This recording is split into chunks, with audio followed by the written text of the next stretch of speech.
Okay, so hello. As you may have noticed, like I said last time when I reviewed some books, I will refrain from doing sci-fi novels because I'm not hoarding as of the moment since I am on my way doing my postdoc. So I don't want to be like have a hard time trying to figure out where to put those books. So, but you see, even though I'm not reviewing some novels, currently I'm reading a web serial called Worm, and I can't really review it right away because it's a very long body of work. And so, as a background, since high school, I've been reading novels nonstop. Like at any point in my life, since I read my very first novel, which was The Naked Face by Sidney Sheldon, I've been reading like nonstop. Like until now. So but even though I'm reading novels, like sometimes in between, I typically read short stories. And so even though I'm reading Worm right now, I'm reading short stories in between. And like I said last time, instead of reviewing sci-fi novels, I think it's also apt that we give time on rich science fiction short stories that are very important in the history of sci-fi.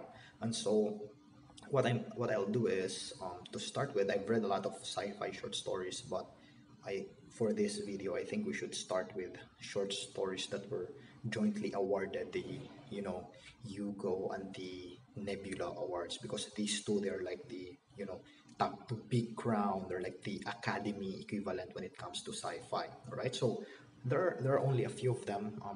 Tangents, Repent Harley Quinn, said a Tic Tac Man, even the Queen. The one I'm reviewing today is by Harlan Ellison, and it's called the short story called Jeff Days 5. And it's very apt that I read this short story. I read it before, but it doesn't have the same resonance when I reread it today at the advent of my 30th birthday, the time when you're supposed to like entering a new the third decade of your life, sort of, or going to the fourth decade of your life. So Jeff is 5, I believe, was awarded the Hugo and the Nebula, I think 78 or 77.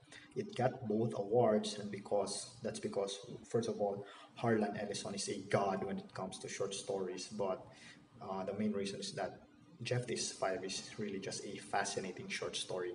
So basically, it's a short story about mainly about two individuals, Jeffy and Donnie. They were like childhood sort of best friends, and as Donnie was growing up, he was like 17. He related some instances of his life until the moment when he was in his like 20 something. He got a job, and this short story was set in the like when they were young. It's like mid 40s, sort of.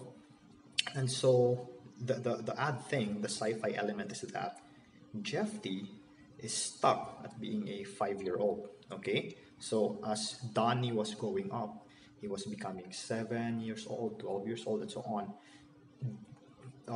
Jeffy was stuck at this 5-year old state. And again, when we say 5-year-olds, it doesn't mean that like he thinks childish. He grows up, but he still thinks like a 5-year-old. It's not like that.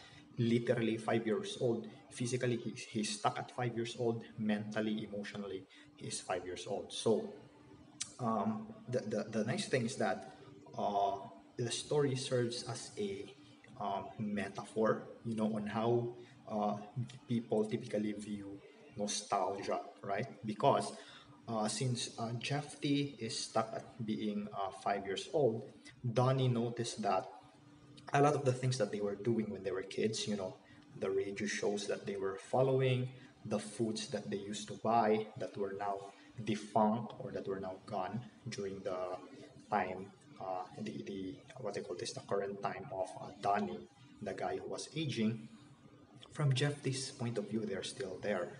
It means that, let's say, when he orders something that's already gone during the present time, let's say he will order something, it actually arrives at his place stamped with a current date, okay, which is weird. And the nice thing is that when he tunes in the radio, when he listens to the radio, dramas, or series, superhero series, and so on, that were supposed to be gone during the present time, um, Jeff T could still tune into them, and Donnie was really very amazed by this because he thinks the present is like is not as cool, or it's not as good, it's not as memorable when he was young. He's like, oh, when I was young, we have this, we have that, and everyone can relate to that.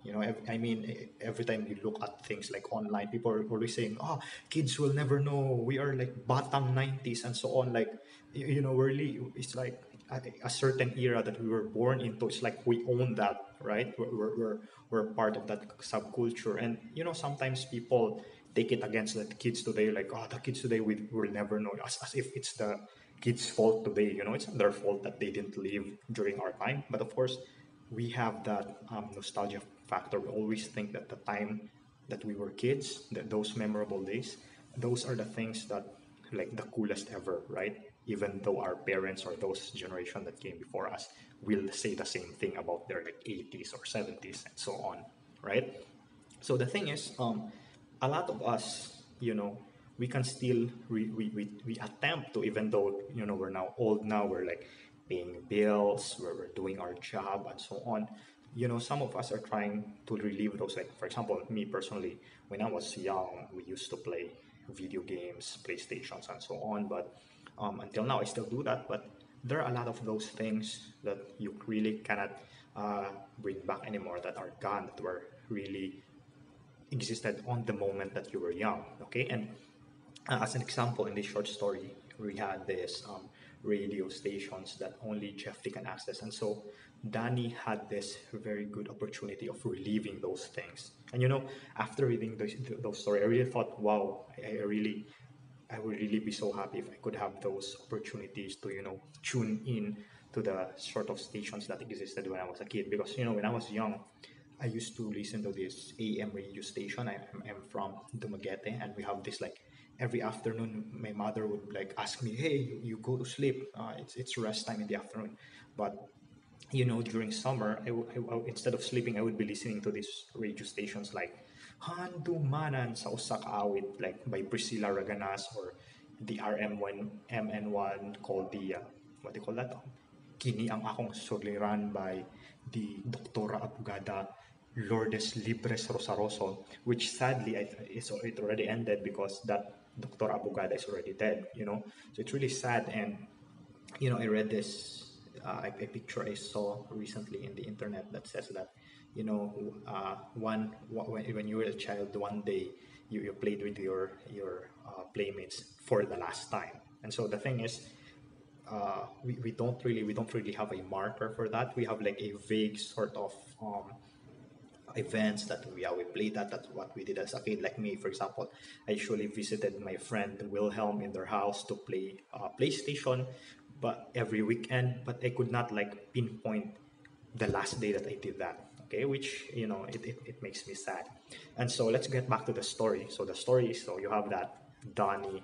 He has a gateway via Jeff T to access the nostalgia of his childhood. But the thing is, Ellison used this story as, or Jeffy, as a metaphor of the present sort of consuming the nice memories of the past, because even though Donnie wanted to hang out with Jeffy, the real life is also calling for him. So there came a moment when Donnie regretted it, but like he chose his job over Jeffy.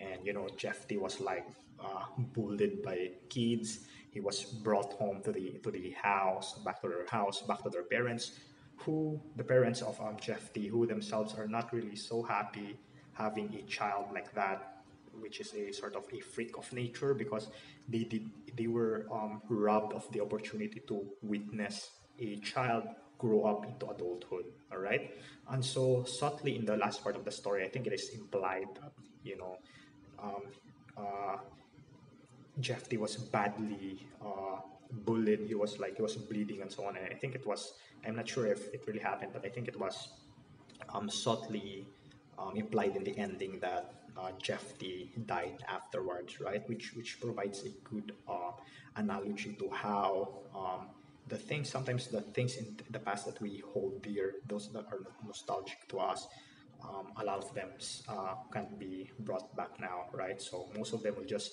remain as memories. So I believe this story, Jeff T. is five, one of the best science fiction that I've ever read. It's really weak on the science part in a sense that, and typically I don't like that in a sci-fi when they just like use some scientific event and then use it as a metaphor for something. But if it is done right, when that analogy, when that metaphor is done right, you can create a sci-fi classic like this one. Jeff T. is five.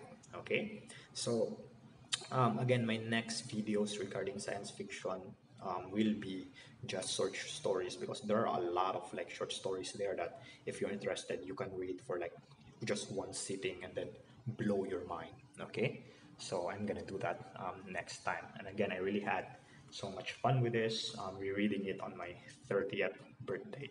It was unforgettable. Okay, so until next time, again, the next short stories that I'm gonna read, probably again from uh, Allison, maybe his Repent Harley Quinn or some others, but I'm gonna focus first on the jointly awarded short stories for Hugo and Nebula. Okay, so thank you for watching and look out for my next science fiction videos. And of course, if you're like into mathematics, I also do that in my YouTube channel. All right, thanks for watching and see you next time.